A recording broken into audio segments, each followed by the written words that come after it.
Bonsoir à vous tous.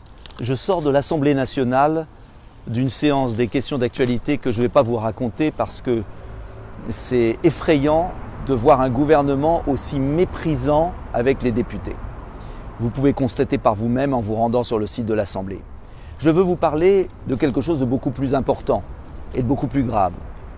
Certains enseignants m'ont saisi car ils ont été stupéfaits de lire une fiche pédagogique et du SCOL qu'ils ont reçu à la veille de la rentrée pour discuter avec les élèves.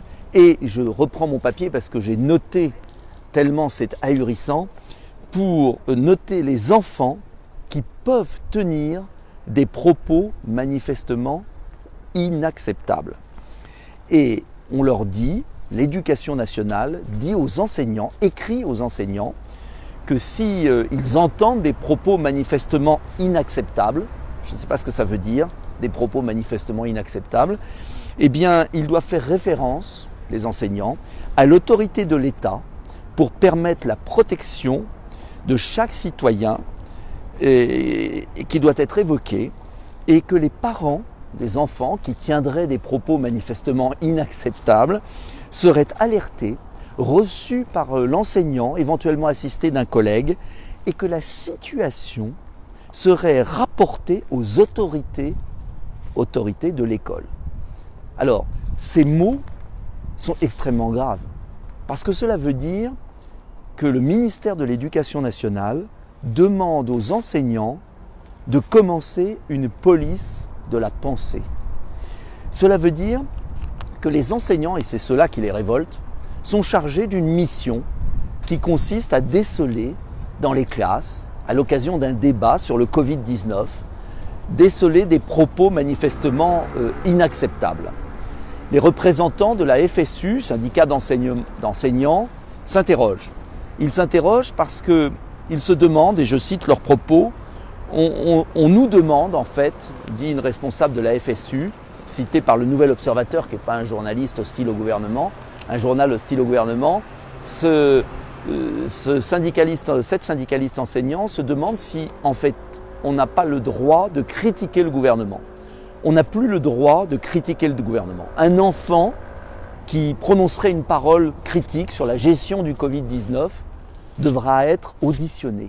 Les parents devront être alertés. L'autorité de l'école devra être avertie. Je ne sais pas si cela vous parle. Est-ce que nous sommes dans l'Allemagne de l'Est soviétique? Est-ce que nous sommes revenus dans un mauvais roman de Orwell?